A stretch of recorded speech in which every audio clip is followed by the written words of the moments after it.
This story or poem is in the public domain in the United States of America and other countries. If it is not in the public domain in your country, you are legally required to stop listening right now. The Monkey's Paw. Written by W. Jacobs and performed by Frank Marcopolos of frankmarcopolos.com and youtube.com/BrooklynFrank. 1. Without, the night was cold and wet, but in the small parlor of Laburnum Villa, the blinds were drawn and the fire burned brightly. Father and son were at chess, the former, who possessed ideas about the game involving radical changes, putting his king into such sharp and unnecessary perils that it even provoked comment from the white-haired old lady knitting placidly by the fire. "Hark at the wind," said Mr. White, who, having seen a fatal mistake after it was too late, was amiably desirous of preventing his son from seeing it. "I'm listening," said the latter, grimly surveying the board as he stretched out his hand. "Check. I should hardly think that he'd come tonight," said his father, with his hand poised over the board. "Mate," replied the son. "That's the worst of living so far out," bawled Mr. White with sudden and unlooked-for violence. "Of all the beastly, slushy, out-of-the-way places to live in, this is the worst. Pathway's a bog and the road's a torrent. I don't know what people are thinking about. I suppose because only 2 houses in the road are let, they think it doesn't matter." "Never mind, dear," said his wife soothingly. "Perhaps you'll win the next one." Mr. White looked up sharply, just in time to intercept a knowing glance between mother and son. The words died away on his lips, and he hid a guilty grin in his thin gray beard. "There he is," said Herbert White, as the gate banged too loudly and heavy footsteps came toward the door. The old man rose with hospitable haste, and opening the door was heard condoling with the new arrival. The new arrival also condoled with himself, so that Mrs. White said "Tut-tut" and coughed gently as her husband entered the room, followed by a tall, burly man, beady of eye and rubicund of visage. "Sergeant Major Morris," he said, introducing him. The sergeant major shook hands and, taking the proffered seat by the fire, watched contentedly while his host got out whiskey and tumblers and stood a small copper kettle on the fire. At the third glass, his eyes got brighter, and he began to talk, the little family circle regarding with eager interest this visitor from distant parts, as he squared his broad shoulders in the chair and spoke of wild scenes and doughty deeds, of wars and plagues and strange peoples. 21 years of it," said Mr. White, nodding at his wife and son. "When he went away, he was a slip of a youth in the warehouse. Now look at him." "He don't look to have taken much harm," said Mrs. White politely. "I'd like to go to India myself," said the old man, "just to look round a bit, you know." "Better where you are," said the sergeant major, shaking his head. He put down the empty glass and, sighing softly, shook it again. "I should like to see those old temples and fakirs and jugglers," said the old man. "What was that you started telling me the other day, about a monkey's paw or something, Morris?" "Ah, nothing," said the soldier hastily. "Leastways, nothing worth hearing." "Monkey's paw?" said Mrs. White curiously. "Well, it's just a bit of what you might call magic, perhaps," said the sergeant major offhandedly. His 3 listeners leaned forward eagerly. The visitor absent-mindedly put his empty glass to his lips and then set it down again. His host filled it for him. "To look at," said the sergeant major, fumbling in his pocket, "it's just an ordinary little paw, dried to a mummy." He took something out of his pocket and proffered it. Mrs. White drew back with a grimace, but her son, taking it, examined it curiously. "And what is there special about it?" inquired Mr. White as he took it from his son, and having examined it, placed it upon the table. "Well, it had a spell put on it by an old fakir," said Sergeant Major, "a very holy man. He wanted to show that fate ruled people's lives, and that those who interfered with it did so to their sorrow. He put a spell on it so that 3 separate men could each have 3 wishes from it. His manner was so impressive that his hearers were conscious that their light laughter jarred somewhat. "Well, why don't you have 3, sir?" said Herbert White, cleverly. The soldier regarded him in the way that middle age is wont to regard presumptuous youth. "I have," he said quietly, and his blotchy face whitened. "And did you really have the 3 wishes granted?" asked Mrs. White. "I did," said the sergeant major, and his glass tapped against his strong teeth. "And has anybody else wished?" persisted the old lady. "Well, the first man had his 3 wishes, yes," was the reply. "I don't know what the first 2 were, but the third was for death. That's how I got the paw." His tones were so grave that a hush fell upon the group. "Well, if you've had your 3 wishes, it's no good to you now then, Morris," said the old man at last. "Well, what do you keep it for?" The soldier shook his head. "Fancy, I suppose," he said slowly. "I did have some idea of selling it, but I don't think I will. It has caused enough mischief already. Besides, people won't buy. They think it's a fairy tale, some of them. And those who do think anything of it want to try it first and pay me afterward." "Well, if you could have another 3 wishes," said the old man, eyeing him keenly, "would you have them?" "I don't know," said the other. "I don't know." He took the paw, and dangling it between his forefinger and thumb, suddenly threw it upon the fire. White, with a slight cry, stooped down and snatched it off. "Better let it burn," said the soldier, solemnly. "If you don't want it, Morris," said the other, "give it to me." "I won't," said his friend doggedly. "I threw it on the fire. If you keep it, don't blame me for what happens. Pitch it on the fire again like a sensible man." The other shook his head and examined his new possession closely. "How do you do it?" he inquired. "Hold it up in your right hand and wish aloud," said the sergeant major. "But I warn you of the consequences." "Sounds like the Arabian Nights," said Mrs. White as she rose and began to set the supper.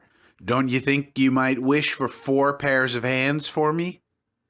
Her husband drew the talisman from his pocket, and then all 3 burst into laughter as the sergeant major, with a look of alarm on his face, caught him by the arm. "If you must wish," he said gruffly, "wish for something sensible." Mr. White dropped it back in his pocket and, placing chairs, motioned his friend to the table. In the business of supper, the talisman was partly forgotten, and afterward the 3 sat listening in an enthralled fashion to a second installment of the soldier's adventures in India. "If the tale about the monkey's paw is not more truthful than those he has been telling us," said Herbert as the door closed behind their guest, just in time for him to catch the last train, "we shan't make much out of it." "Did you give him anything for it, father?" inquired Mrs. White, regarding her husband closely. "Oh, a trifle," said he, coloring slightly. "He didn't want it, but I made him take it, and he pressed me again to throw it away." "Likely," said Herbert, with pretended horror. "Why, we're going to be rich and famous and happy. Wish to be an emperor, father, to begin with. Then you can't be henpecked." He darted round the table, pursued by the maligned Mrs. White, armed with an antimacassar. Mr. White took the paw from his pocket and eyed it dubiously. "I don't know what to wish for, and that's a fact," he said slowly. "It seems to me I've got all I want." "If you only cleared the house, you'd be quite happy, wouldn't you?" said Herbert with his hand on his shoulder. "Well, wish for 200 pounds then. That'll just do it."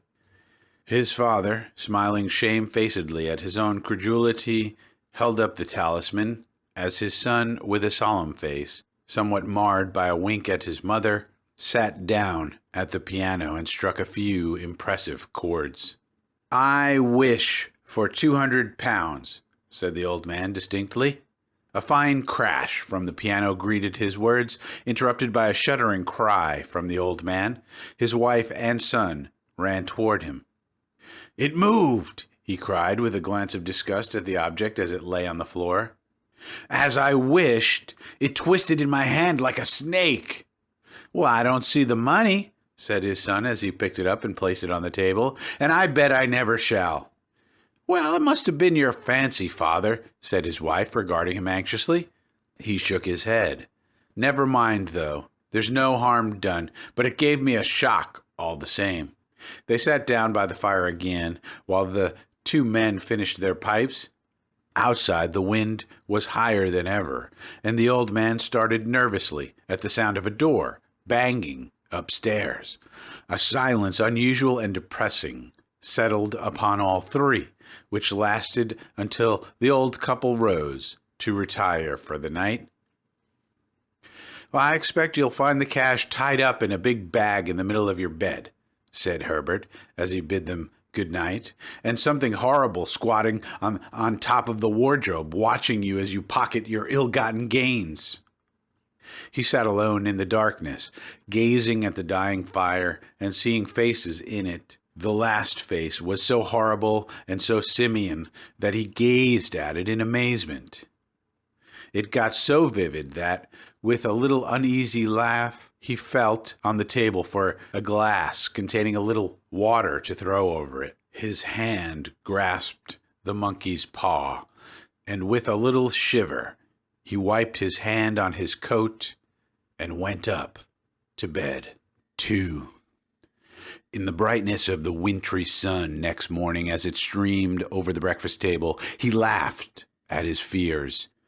There was an air of prosaic wholesomeness about the room, which it had lacked on the previous night, and the dirty, shriveled little paw was pitched on the sideboard with a carelessness which betokened no great belief in its virtues. "I suppose all old soldiers are the same," said Mrs. White. "The idea of our listening to such nonsense! How could wishes be granted in these days? And if they could, how could 200 pounds hurt you, father?" "Might drop on his head from the sky," said the frivolous Herbert. "Morris said the things happened so naturally," said his father, "that you might, if you so wished, attribute it to coincidence." "Well, don't break into the money before I come back," said Herbert as he rose from the table. "I'm afraid it'll turn you into a mean, avaricious man, and we shall have to disown you." His mother laughed, and following him to the door, watched him down the road, and returning to the breakfast table, was very happy at the expense of her husband's credulity, all of which did not prevent her from scurrying to the door at the postman's knock, nor prevent her from referring somewhat shortly to retired sergeant majors of bibulous habits when she found that the post brought a tailor's bill. "Ah, Herbert will have some more of his funny remarks, I expect, when he comes home," she said, as they sat at dinner. "I dare say," said Mr. White, pouring himself out some beer. "But for all that, the thing moved in my hand. That I'll swear to." "You thought it did," said the old lady soothingly. "I say it did," replied the other. "There was no thought about it. I had just... What's the matter?" His wife made no reply. She was watching the mysterious movements of a man outside who, peering in an undecided fashion at the house, appeared to be trying to make up his mind to enter. In mental connection with the 200 pounds, she noticed that the stranger was well dressed and wore a silk hat of glossy newness. 3 times he paused at the gate and then walked on again. The 4th time he stood with his hand upon it, and then, with sudden resolution, flung it open and walked up the path. Mrs. White at the same moment placed her hands behind her, and hurriedly unfastening the strings of her apron, put that useful article of apparel beneath the cushion of her chair.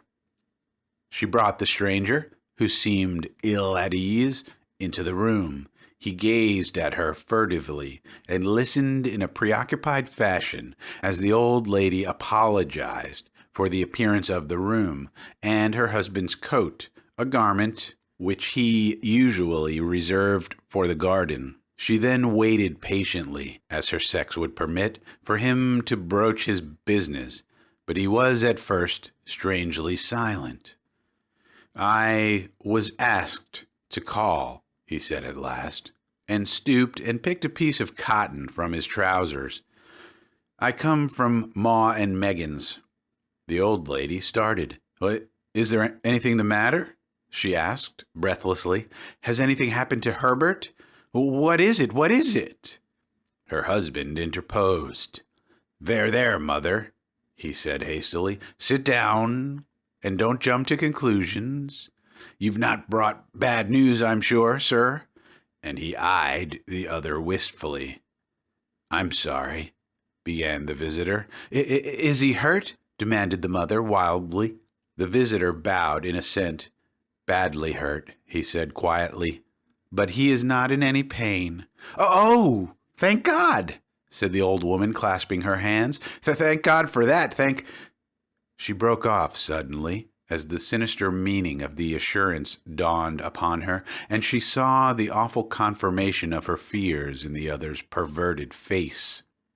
She caught her breath, and turning to her slower-witted husband, laid her trembling old hand upon his. There was a long silence. "He was caught in the machinery," said the visitor at length in a low voice. "Caught in the machinery?" repeated Mr. White in a dazed fashion. "Yes." He sat staring blankly out at the window, and taking his wife's hand between his own, pressed it as he had been wont to do in their old courting days, nearly 40 years before. "He was the only one left to us," he said, turning gently to the visitor. "It is hard." The other coughed, and rising, walked slowly to the window.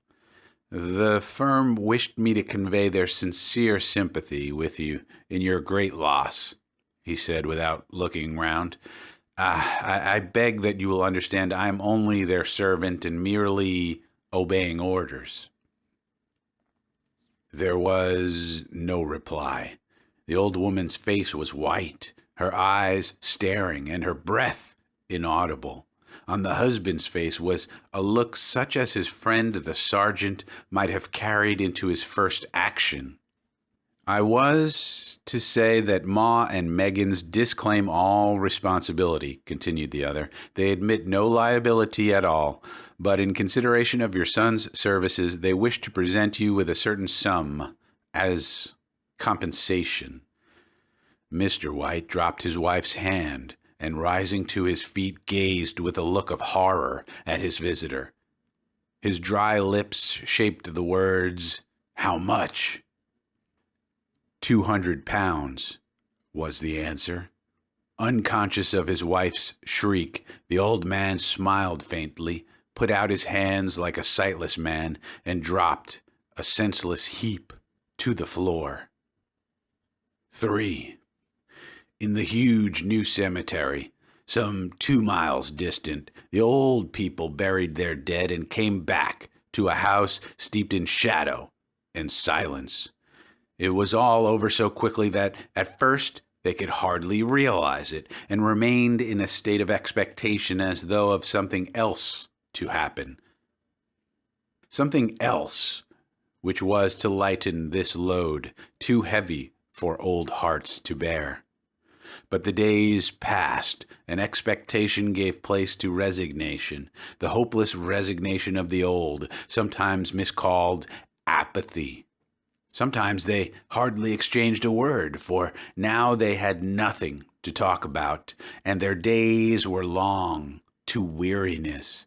It was about a week after that the old man, waking suddenly in the night, stretched out his hand and found himself alone. The room was in darkness, and the sound of subdued weeping came from the window. He raised himself in bed and listened. "Come back," he said tenderly. "You will be cold." "It is colder for my son," said the old woman, and wept afresh. The sounds of her sobs died away on his ears. The bed was warm, and his eyes heavy with sleep. He dozed fitfully, and then slept until a sudden wild cry from his wife awoke him with a start. "The paw!" she cried wildly. "The monkey's paw!" He started up in alarm. "Where? Where is it? What's the matter?" She came stumbling across the room toward him. "I want it," she said quietly. "You've not destroyed it?" "It's in the parlor, on the bracket," he replied, marveling. "Why?" she cried, and laughed together, and bending over, kissed his cheek. "Oh, I only just thought of it," she said hysterically. Why didn't I think of it before?" "Why didn't you think of it?" "Think of what?" he questioned. "The other 2 wishes," she replied rapidly. "We've only had 1. Was not that enough?" he demanded fiercely. "No," she cried triumphantly. "We will have 1 more. Go down and get it quickly and wish our boy alive again." The man sat up in bed and flung the bedclothes from his quaking limbs. "Good God, you are mad!" he cried, aghast. "Get it," she panted. "Get it quickly and wish. Oh, my boy, my boy." Her husband struck a match and lit the candle. "Get back to bed," he said unsteadily. "You don't know what you are saying." "We had the first wish granted," said the old woman feverishly. "Well, why not the second?" "A coincidence," stammered the old man. "Go and get it and wish," cried his wife, quivering with excitement. The old man turned and regarded her, and his voice shook. "He has been dead 10 days, and besides, I would not tell you else, but I could only recognize him by his clothing. If he was too terrible for you to see then, how now?" "Bring him back," cried the old woman, and dragged him toward the door. "Do you think I fear the child I have nursed?" He went down in the darkness and felt his way to the parlor, and then to the mantelpiece. The talisman was in its place, and a horrible fear that the unspoken wish might bring his mutilated son before him ere he could escape from the room seized upon him, and he caught his breath as he found that he had lost the direction of the door. His brow cold with sweat, he felt his way round the table and groped all along the wall until he found himself in the small passage with the unwholesome thing in his hand. Even his wife's face seemed to change as he entered the room. It was white and expectant, and to his fears seemed to have an unnatural look upon it. He was afraid of her. "Wish!" she cried in a strong voice. "It is foolish and wicked," he faltered. "Wish," repeated his wife. He raised his hand. "I wish my son alive again." The talisman fell to the floor, and he regarded it fearfully. Then he sank trembling into a chair as the old woman, with burning eyes, walked to the window and raised the blind. He sat until he was chilled with the cold, glancing occasionally at the figure of the old woman peering through the window. The candle end, which had burned below the rim of the china candlestick, was throwing pulsating shadows on the ceiling and walls until, with a flicker larger than the rest, it expired. The old man, with an unspeakable sense of relief at the failure of the talisman, crept back to his bed, and a minute or two afterward the old woman came silently and apathetically beside him. Neither spoke, but lay silently listening to the ticking of the clock. A stair creaked, and a squeaky mouse scurried noisily through the wall. The darkness was oppressive, and after lying for some time, screwing up his courage, he took the box of matches, and striking one, went downstairs for a candle. At the foot of the stairs the match went out, and he paused to strike another, and at the same moment a knock, so quiet and stealthy as to be scarcely audible, sounded on the front door. The matches fell from his hand and spilled in the passage. He stood motionless, his breath suspended until the knock was repeated. Then he turned and fled swiftly back to his room and closed the door behind him.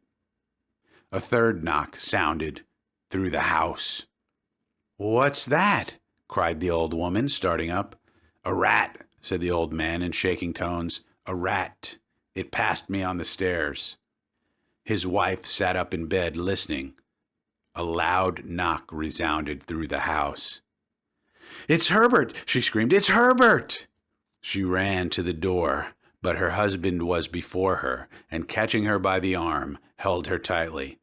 "What are you going to do?" he whispered hoarsely. "It's my boy! It's Herbert!" she cried, struggling mechanically. "I forgot it was 2 miles away. What are you holding me for? Let go! I must open the door." "For God's sake, don't let it in," cried the old man, trembling. "You're afraid of your own son?"